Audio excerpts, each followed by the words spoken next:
యేసుతోటివిగాను పోదమా, అడ్డుగా వచ్చు వైరి గెల్వను, యుద్ధనాదంబుతో బోధము, యుద్ధనాదంబుతో బోధము. యేసుతోటివిగాను పోదమా, అడ్డుగా వచ్చు వైరి గెల్వను, యుద్ధనాదంబుతో బోధము, యుద్ధనాదంబుతో బోధము.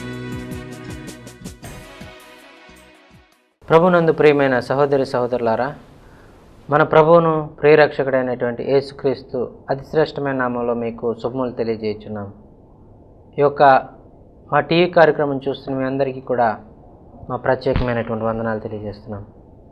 మా యొక్క టీవీ కార్యక్రమం కొరకు మీరు ప్రతినిత్యం ప్రార్థిస్తూ మీ యొక్క సహాయ సహకారాలు మాకు అందిస్తూ మీ యొక్క అనుదిన ప్రార్థనలో మా యొక్క పరిచర్ల గురించి మీరు జ్ఞాపకం చేసుకుని మమ్మల్ని మీ ప్రార్థన సహకారంతో మమ్మల్ని ముందుకు నడిపిస్తున్న మీ యొక్క ప్రేమకై, మీ యొక్క ప్రార్థనల కొరకు మీకు ప్రత్యేకమైనటువంటి వందనాలు తెలియజేస్తున్నాం.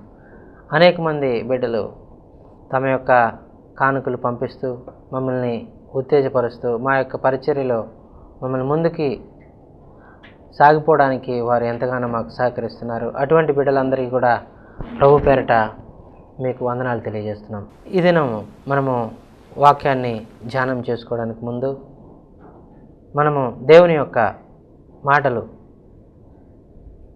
కొంచెంసేపు మనం తలపోసుకోవడానికి ముందుగా మనం దేవుడు మన ఎడల ఎంత ప్రేమను కలిగి ఉన్నాడు, ఆయన మన ఎడల తన ప్రేమను కనపరుస్తూ మన జీవితాల్లో దినదినము కూడా తన ఆశీర్వాదాలతో మనల్ని నింపుతూ మనకి ఎన్నో ఆశీర్వాదాలు మనకు అనుగ్రహిస్తూ మన యొక్క జీవితాలు ఈ విధంగా దేవుని యొక్క చిత్తంలో ముందుకు సాగిపోవడానికి ఆయన అనుగ్రహిస్తున్నారు. ఈ విధంగా వారం వెంబడి వారము మేము ఈ విధంగా కార్యక్రమాలు తయారు చేసి ఎంతో శ్రమ అనుకోకుండా, కష్టం అనుకోకుండా దేవుని పని మేము దేవుని కొరకు నమ్మకంగా చేయాలనేటువంటి ఉద్దేశంతో ఈ కార్యక్రమాన్ని మీకు అందజేస్తూ ఉన్నాం.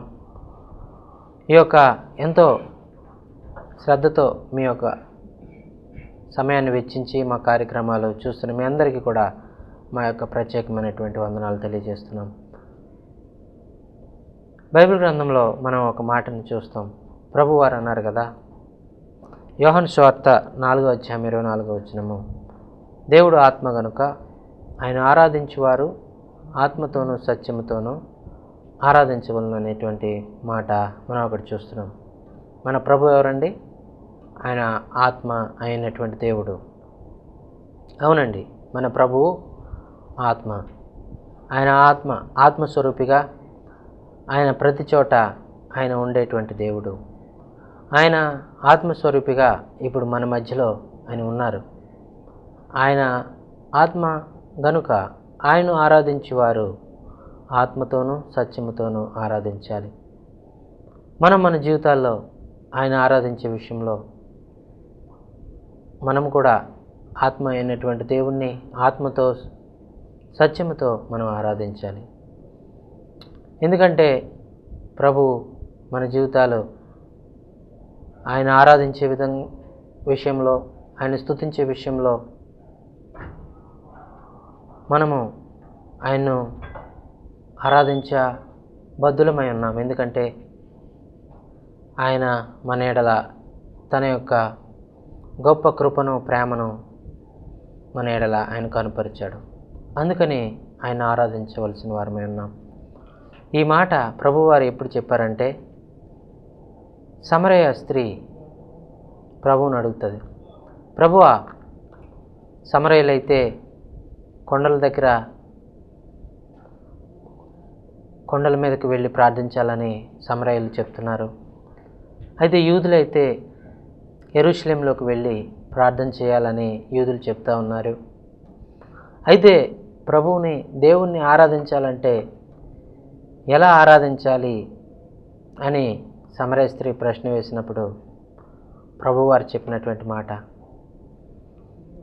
దేవుడు ఆత్మ కనుక ఆయన ఆరాధించేవారు ఆత్మతోనూ సత్యముతోనూ ఆరాధించాలి. చూడండి, ఈ రోజుల్లో ఎంతోమంది చూసినప్పుడు వారు ఆరాధించడానికి ప్రత్యేకమైనటువంటి స్థలాలకు వెళ్తూ ఉంటారు. క్రైస్తవులు అనేటువంటి వారు కూడా కొన్ని ప్రత్యేకమైనటువంటి స్థలాలు వెళ్ళి అక్కడ ఆరాధించాలి అని వారు అనుకుంటూ ఉంటారు. అయితే ప్రభు వారు చెప్పినటువంటి మాట ఏంటంటే, మీరు అలాగా వేరే చోటకు వెళ్ళి ఆరాధించమని ఆయన చిత్తం కాదు, కానీ ఆయన ఆత్మ కనుక ఆయన ఆరాధించేవారు ఆత్మతో సత్యంతో ఆరాధించాలి. అదే సమరయ స్త్రీ అక్కడ ప్రభువుని అడుగుతోంది, ప్రభువా, యెరూషలేములో వెళ్ళి ఆరాధించాలా? యూదులు ఆరాధిస్తున్నట్టుగా మేము యెరూషలేములో ఆరాధించాలా, లేదంటే సమరయలో ఆరాధిస్తున్నట్టుగా మేము ఆ కొండల మీదకి వెళ్ళి ఆరాధించాలా అని అడుగుతోంది. అదే ప్రశ్న మనకు కూడా తలెత్తవచ్చు. చాలామంది ఈ రోజుల్లో కొన్ని ప్రత్యేకమైనటువంటి ప్రదేశాలకు వెళ్ళి వాళ్ళు ప్రభువుని ఆరాధిస్తున్నారే, మనం కూడా వెళ్ళి ఆరాధించాలా అని మనకి ఒక ప్రశ్న రావచ్చు. అవసరం లేదండి. ప్రభు ఆత్మ కనుక మనం ఎక్కడికి వెళ్ళి మనం ఏదో మన డబ్బులన్నీ ఖర్చు పెట్టుకుని ఆ యొక్క ప్రత్యేకమైన స్థలాల్లోనే దేవుడు ఉన్నాడు, అక్కడికే వెళ్ళి ప్రభుని ఆరాధించాలి అని ఆయన చెప్పలేదు. మీరు ఎక్కడుంటే అక్కడ, ఎందుకంటే ఆయన ఆత్మస్వరూపి, ఆయన అన్ని చోట్ల అన్ని వేళలా ఆయన మనతో పూట ఉండే దేవుడు. ఆయన ఆత్మ కనుక ఆయన ఆరాధించేవారు ఆత్మతో సత్యముతో ఆరాధించాలి అని ప్రభు సెలవిస్తూ ఉన్నారు. మనము ఆదికాండంలో మనం చూసినప్పుడు, ఆదికాండము 1వ అధ్యాయం 27వ వచనంలో అక్కడ దేవుడు తన స్వరూపమందు తన పోలిక చొప్పున నరుని సృజించెను అనే మాట మనం చూస్తున్నాం. దేవుడు మనిషిని ఏ విధంగా తయారు చేశాడని మనం ఆలోచించినప్పుడు, దేవుడు మనిషిని తన స్వరూపంలో ఆయన తయారు చేశాడు, తన పోలిక చొప్పున ఆయన తయారు చేశాడు. ఆ విధంగా ఆయన ఏ విధంగా అయితే ఉన్నాడో అదే పోలికలో ఆయన మనల్ని తయారు చేశాడు. తన స్వరూపమందు తన పోలిక చొప్పున నరుని సృజించెను అని వాక్యం సెలవిస్తూ ఉంది. ఆయన మనల్ని ఆయన వలె ఉండాలని, ఆయన పోలికలో మనం జీవించాలని ఆయన మనల్ని తయారు చేశాడు. ఆయన ఏ విధంగా అయితే శరీరము, ప్రాణము, ఆత్మ కలిగి ఉన్నారు, మనము ఈ యొక్క శరీరము, ప్రాణము, ఆత్మ మనం కలిగి ఉన్నాం. మన జీవితాల్లో ఆత్మ మనం కలిగి ఉన్నాం. ఇప్పుడు ఎవరైనా ఒక వ్యక్తి మరణించినప్పుడు ఏం జరుగుతుందండి? ఆ యొక్క శరీరము ఈ యొక్క భూమి మీద పాతి పెట్టబడుతుంది. ఆ యొక్క ఆత్మ దేవుడు అనుగ్రహించినటువంటి దేవుని దగ్గరికి వెళ్ళిపోతుంది.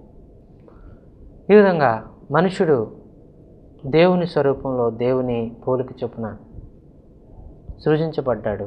సృజించబడినటువంటి మనిషి అతను ఒక ఆత్మీయ పురుషుడు, ఆత్మీయ స్త్రీ. ఎప్పుడైతే అతని లోకంలో ఈ యొక్క ప్రయాణం చాలిస్తాడో, లోకంలో ఈ ప్రయాణం ముగించి అతను ఈ యొక్క మరణిస్తాడో, ఆ సమయంలో అతని ఆత్మ ఆ యొక్క అనుగ్రహించినటువంటి దేవుని దగ్గరికి వెళ్ళిపోతుందండి. ఈ ఆత్మ దేవుడు మనకి ఇచ్చిన ఒక గొప్ప బహుమతి. ఈ యొక్క ఆత్మ దేవుని దగ్గరికి మరలా చేరుకోవాలి. మనం మరణించిన తర్వాత దేవునితో ఎల్లప్పుడూ ఉండడానికి మన ఆత్మ పరలోకానికి వెళ్ళాలి అని ఆయన కోరుతూ ఉన్నారు. అందుకనే ఆత్మ సంబంధమైనటువంటి మనము దేవుని ఆరాధించేటప్పుడు ఆయన ఆత్మతో సత్యముతో ఆరాధించాలి. చూడండి, మొన్నైనది వెనుకటి వలె తిరిగి మంటికి చేరును అన్నది. అయితే ఆత్మ దేవుని దగ్గరికి వెళ్తుంది. అందుకనే మనం దేవుడు ఆత్మ కనుక ఆయన ఆత్మతో సత్యంతో ఆరాధించే వారంగా మనం ఉండాలి. అదేవిధంగా ఆదికాండంలో మనం చూసినప్పుడు, ఆదికాండం 2వ అధ్యాయం 7వ వచనంలో అక్కడ ప్రభు తన స్వచేతులారా ఆ యొక్క మంటి నుండి మనిషిని సృజించినట్టుగా మనం చూస్తున్నాం. ఆ యొక్క మంటి నుండి మనిషిని సృజించి వాని యొక్క నాసిక రంధ్రాల్లో దేవుని ఆత్మను అతనికి ఇచ్చినట్టుగా మనం చూస్తున్నాం. ఆ విధంగా నరుడు జీవాత్మ ఆయను అని అక్కడ వాక్యం సెలవిస్తూ ఉంది. ఇప్పుడు నరుడు ఏమయ్యాడండి? జీవ ఆత్మ అయ్యాడు. అంటే అతను ఆత్మస్వరూపి. ఒకవేళ స్త్రీ అయితే ఆమె ఒక ఆత్మీయ స్త్రీ, ఆత్మ కలిగిన స్త్రీ. ఈ విధంగా మనము ఆత్మీయ సంబంధమైనటువంటి వ్యక్తులమని చెప్పి మనం ఈ శరీరంలో మనం జీవించేటువంటి ఈ జీవితము ఒకానొక నాడు మనము ఈ లోకంలోనే విడిచిపెట్టి మన ఆత్మ దేవుని దగ్గరికి వెళ్ళిపోతుందని మనం గుర్తించాలి. అందుకనే ప్రసంగి గ్రంథంలో 12వ అధ్యాయం 7వ వచనంలో మనం చూస్తాం కదా, మనము ఒకరోజు ఈ యొక్క భూమిని మనం విడిచిపెట్టాల్సిందే. అయితే ఆ యొక్క దేవుడు మనకి ఆదిలో ఆదాము జీవవాయువు జీవాత్మగా మార్చినటువంటి ఆ యొక్క ఆత్మ మనలో కూడా ఉన్నటువంటి ఆత్మని దేవుని దగ్గరికి చేరిపోతుందని చెప్పేసి భక్తుడు అంటున్నాడు. ఇటువంటి ఆత్మీయమైనటువంటి స్థితిలో జీవిస్తున్నటువంటి ఆత్మ కలిగి జీవిస్తున్నటువంటి మనము దేవుని కొరకు దేవుని ఆరాధించేటువంటి విషయంలో మనము ఆత్మతో సత్యంతో ఆరాధించాలి. అయితే ఈ రోజుల్లో చాలామంది చూసినప్పుడు వాళ్ళ ఆరాధన అంతా కూడా కేవలం పెదవులతోనే వారు ఆరాధించేవారుగా వారు ఉన్నట్టుగా మనం చూస్తున్నాం. పెదవులతో ఆరాధించేటువంటి ఆరాధన దేవుడు కోరుకుంటలేదు, కానీ మనము మన హృదయంతో మన ఆత్మతో మనం ఆరాధించాలని ఆయన కోరుచూ ఉన్నాడు. దేవుని యొక్క ఆత్మని ఆయన మనకు అనుగ్రహించాడు. ఆయన ఏదైతే ఆత్మ ఆయన కలిగి ఉన్నారో ఆయన రూపంలో ఆయన పోలిక చొప్పున అదేవిధంగా మనకి ఒక ఆత్మని, చాలా విలువైనటువంటి ఒక ఆత్మని ఆయన మనకు అనుగ్రహించారు. చూడండి, జకర్యా భక్తుడు చెప్తున్నాడు కదా, జకర్యా 12వ అధ్యాయం 1వ వచనంలో, దేవోక్తి ఇశ్రాయేలును గూర్చి వచ్చిన యెహోవా వాక్కు, ఆకాశ మండలమును విశాలపరిచి భూమికి పునాదులు వేసి మనుషుల అంతరంగంలో జీవాత్మను సృజించు యెహోవా. మన హృదయంలో మనకు ఈ యొక్క జీవాత్మని ఇచ్చింది ఎవరండి? మన దేవుడు మనకి జీవాత్మని ఆయన అనుగ్రహించారు. ఈ యొక్క సమస్త సృష్టిని ఆయన కలుగజేసి మంటి నుంచి మనిషిని రూపించి ఆ యొక్క మనిషికి ఒక జీవాత్మను ఆయన అనుగ్రహించారు. మనము ఈ భూమి మీద జీవించేటువంటి ఇతర జీవరాశుల్లాగా మనం కూడా ఒకటి అనుకోవడానికి లేదు. మనం ఒక ప్రత్యేకమైనటువంటి విధానంలో దేవుడు మనల్ని తన యొక్క జీవాత్మను మనలో ఉంచి ఆయన మనల్ని రూపొందించారు. మనల్ని ప్రత్యేకంగా ఆయన రూపొందించినట్టుగా మనం చూస్తున్నాం. చాలామంది అనుకుంటారు, ఈ యొక్క మనము ఈ లోకంలో ఏదో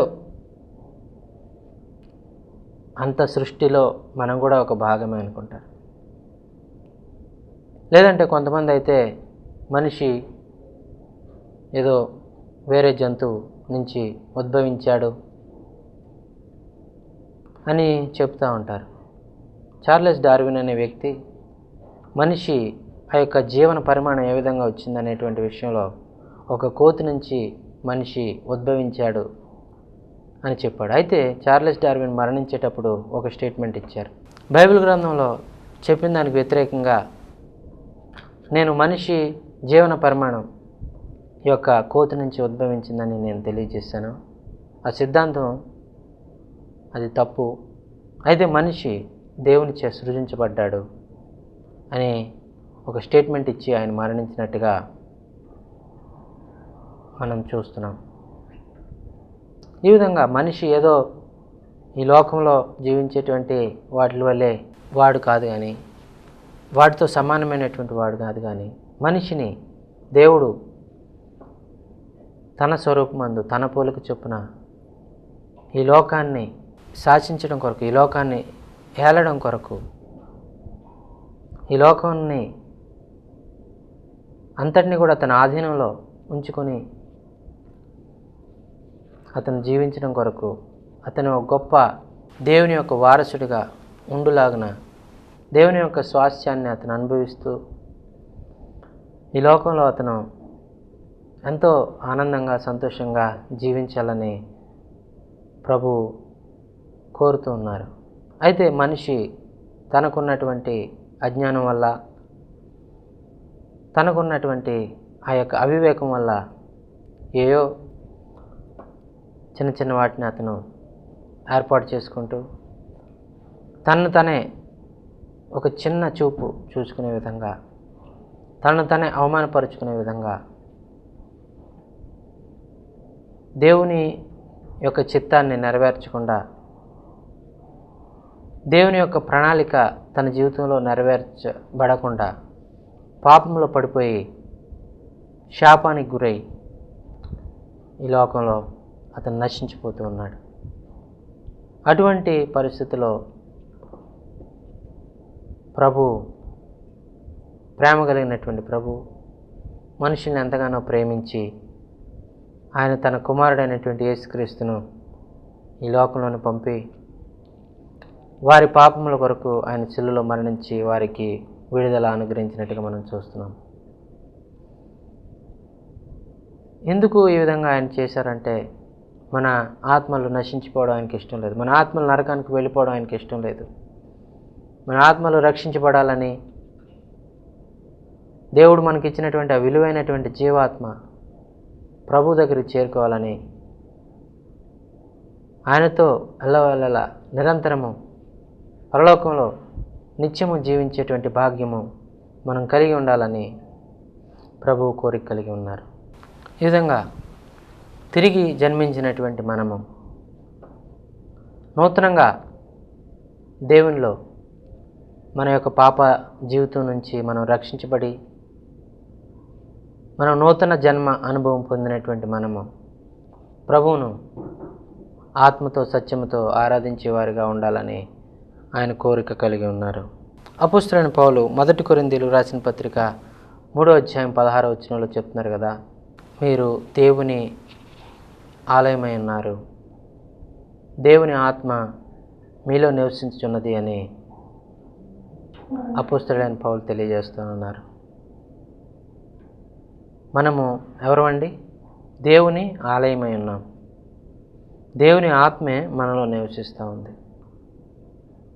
అందుకనే మనము దేవుణ్ణి ఆరాధించే విషయంలో చాలా జాగ్రత్తగా ఉండాలి. మనము ఏదో వేరే ప్రదేశాలకు వెళ్ళి ఆరాధించాలని ప్రభు చెప్పట్లేదు. సమరయ స్త్రీ అడిగింది కదా, సమరయులు అయితే కొండ మీదకు వెళ్ళి ఆరాధిస్తున్నారు,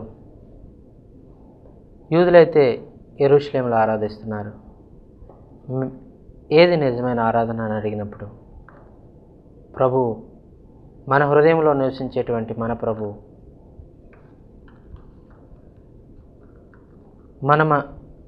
మన శరీరాలే దేవుని ఆలయంగా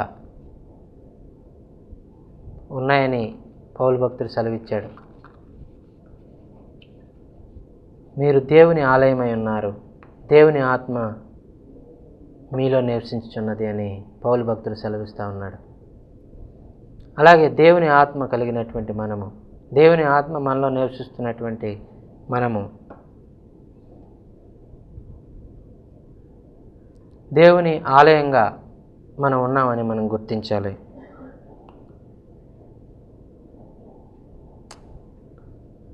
మనం ఆ విధంగా దేవుని ఆలయమై ఉన్నామని మనం గుర్తించి దేవుణ్ణి ఆత్మతో ఆరాధించే విషయంలో మనము ఆయన ఆత్మతో సత్యంతో ఆరాధిస్తూ ఆయన యొక్క ఆరాధనకు యోగ్యుడైనటువంటి ఆయన్ను మనం ఆరాధించే విషయంలో జాగ్రత్తగా ఉండాలి అని వాక్యం ద్వారా మనం హెచ్చరించబడుతున్నాం. చూడండి, అందుకనే యోహాను సువార్త 1వ అధ్యాయం 12-13లో ఆయన చెప్తున్నారు కదా, ఎవరైతే దేవుణ్ణి బిడ్డలుగా మార్చబడతారో వారు దేవుని రాజ్యాన్ని స్వతంత్రించుకోవడానికి వారు అర్హులు. ఈ లోకంలో దేవుని కొరకు వారు సాక్షులుగా జీవించినప్పుడు, దేవుని యొక్క బిడ్డలుగా వాళ్ళు మార్చబడతారు. దేవుని యొక్క ఆజ్ఞల ప్రకారం వారు జీవించినప్పుడు, దేవుని ఆత్మతో సత్యంతో ఆరాధించేవారు ఆయన బిడ్డలుగా పిలువబడతారు. ఆయన బిడ్డలుగా మార్చబడినటువంటి వారు ఆయన రాజ్యానికి వారసులు అవుతారని యోహాను భక్తుడు సెలవిచ్చాడు. ఈ విధంగా మన జీవితాల్లో కూడా మనం ఆయన బిడ్డలుగా మార్చబడి ఆయన రాజ్యాన్ని స్వతంత్రించుకునేటువంటి వారంగా మనం ఉండాలని ఆయన కోరుచూ ఉన్నారు. ఆ విధంగా మన యొక్క జీవితాల్లో మనం ప్రభు కొరకు సాక్షులంగా మనం జీవిద్దాం. ఆ విధంగా జీవించడం ద్వారా ఈ యొక్క శరీరంలోనే మనము ఆయన యొక్క చిత్తంలో మన యొక్క ఆత్మ దేవుని దగ్గరికి వెళ్ళాలని ఆయన కోరుతూ ఉన్నాడు. చూడండి, యోహాను సువార్త 1వ అధ్యాయంలో మనం చూద్దాం. 1వ అధ్యాయము 12వ వచనంలో, తన్ను ఎందరు అంగీకరించిరో వారికందరికీ, అనగా తన నామమందు విశ్వాసం ఉంచిన వారికి దేవుని పిల్లలగుటకు ఆయన అధికారం అనుగ్రహించును అంటున్నాడు. చూడండి, ఎవరైతే ఆయన అంగీకరిస్తారో, ఎవరైతే ఆయన నామమందు విశ్వాసం ఉంచుతారో వారందరూ కూడా దేవుని పిల్లలు అవుతారు అని వారికి అధికారము ఆయన అనుగ్రహించారు. వారు దేవుని వలన పుట్టిన వారే కానీ రక్తం వలనైనను శరీరేచ్ఛ వలనైనను మానుషేచ్ఛ వలనైనను పుట్టినవారు కారు అంటున్నాడు. వారు ఆ విధంగా మార్చబడినటువంటి వారు దేవుని వలన వారు పుట్టినవారు, వారు మరలా నూతన జన్మ వారు పొందారు. ఆ విధంగా వారు రక్తమాంసముల ద్వారా కానీ మనుష్యేచ్ఛల వల్ల కానీ వారు పుట్టినవారు కాదు. వారు మరలా తిరిగి జన్మించి వారు దేవుని ద్వారా వారు జన్మించారు. దేవుని యొక్క ఆత్మ వారి జీవితంలో ఉంచబడింది అనేటువంటి విషయాన్ని ఇక్కడ భక్తుడు సెలవిస్తూ ఉన్నాడు. ఆ విధంగా దేవుని పిల్లలంగా మార్చబడినటువంటి మనము ఆయన అంగీకరించి ఆయన యందు విశ్వాసం ఉంచి ఆయన బిడ్డలంగా మార్చబడినటువంటి మనము ఆయన బిడ్డలంగా ఈ లోకంలో మనం జీవిస్తూ ఆయన కొరకు సాక్షులంగా మనం ఈ లోకంలో ముందుకు సాగిపోవాలని దేవుని వాక్యం ద్వారా మనం హెచ్చరించబడుతున్నామండి. చూడండి, అలాగే ఎఫెసీయులకు రాసిన పత్రికలో భక్తుడు సెలవిస్తున్నాడు కదా. ఎఫెసీయులకు రాసిన పత్రిక 2వ అధ్యాయంలో 20-22 వచనాలు చూసినట్లయితే అక్కడ భక్తుడు సెలవిస్తూ ఉన్నాడు. ఎఫెసీయులకు రాసిన పత్రిక 2వ అధ్యాయము 20-22 వచనాలు, క్రీస్తేసే ముఖ్యమైన మూలరాయి ఉండగా అపోస్తలులను ప్రవక్తలను వేసిన పునాది మీద మీరు కట్టబడి ఉన్నారు. ప్రతి కట్టడమును ఆయనలో చక్కగా అమర్చబడి ప్రభువునందు పరిశుద్ధమైన దేవాలయమగుటకు వృద్ధి పొందుచున్నది. ఆయనలో మీరు కూడా ఆత్మ మూలముగా దేవునికి నివాస స్థలమై ఉండుటకు కట్టబడుచున్నారు. చూడండి, ఆయనలో మీరు కూడా ఆత్మ మూలముగా దేవుని నివాసముగా ఉండాలి అని చెప్పి మనల్ని ఆయన కడుతూ ఉన్నాడని భక్తుడు సెలవిస్తూ ఉన్నాడు.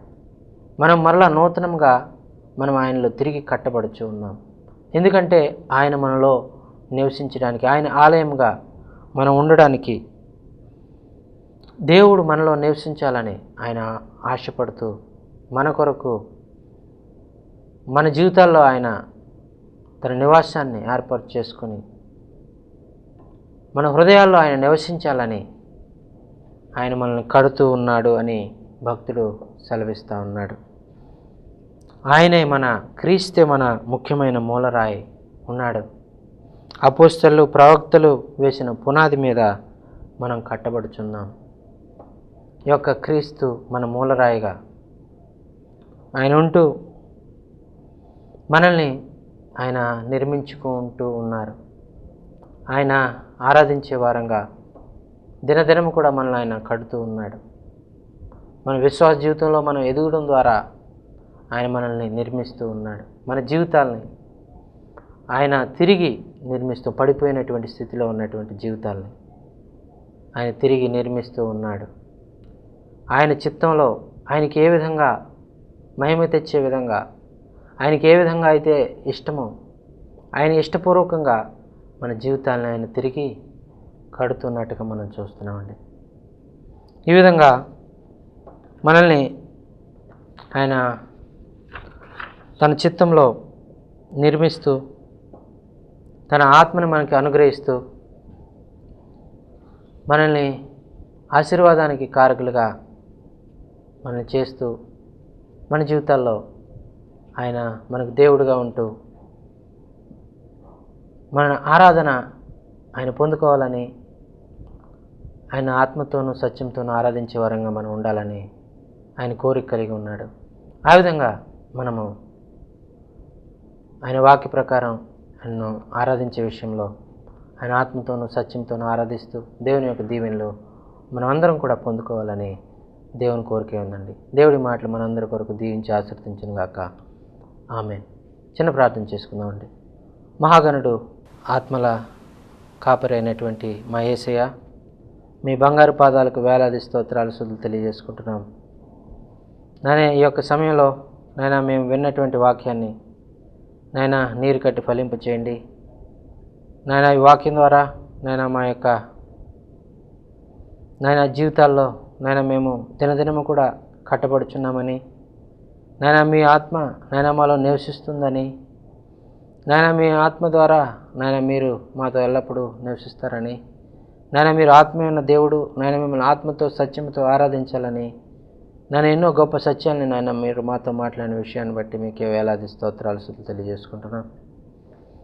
నాయనా విన్నటువంటి నాయనా ప్రతి బిడ్డ నాయనా వాక్యాన్ని నాయనా వాక్య ప్రకారం నాయనా జీవిస్తూ నాయనా వారి జీవితాలు నేను ఆశీర్వాదంగా నేను ఉండడానికి, నేను మీ యొక్క చిత్తంలో నేను వారు నేను ముందుకు సాగిపోవడానికి నేను మీరే మీ కృప, మీ సహాయము మీరే అనుగ్రహించి మహిమ పొంది నేను ఈ బిడ్డలందరినీ కూడా నేను మీ ఆశీర్వాదాలతో నింపి, నేను మీ ఆత్మతో నేను నింపి, నేను మీ మేళ్ళు నేను మీరు చేసేటువంటి నేను మీరు అనుగ్రహించేటువంటి దీవెనలు నేను సమృద్ధిగా నేను ఈ బిడ్డలందరి మీద నేను మీరే కుమ్మరించి నేను మీరే మహిమ పొందండి మనం చేసుకుంటూ, ఘనత మహిమ ప్రభావాలు మీకే ఆరోపించుకుంటూ, నజరేయుడు మా ప్రాణప్రియుడైనటువంటి యేసయ్య అతి శ్రేష్టమైన నామంలో మిక్కిలినంత స్తుతించి ప్రార్థిస్తున్నాను తండ్రి. ఆమేన్. అందరికీ వందనాలు. మీ ప్రార్థన అవసరతలు మరలా మీ కానుకలు పంపవలసిన మా చిరునామా pastor Jachin Charlie, Jesus gospel ministry, door number 141128, Rayapeta, Narsapur, Andhra Pradesh, pin code 534275. Email pastorjachin2@gmail.com. Phone number 9440315214. మరి ఒక number 94913799834. Thank you and God bless you.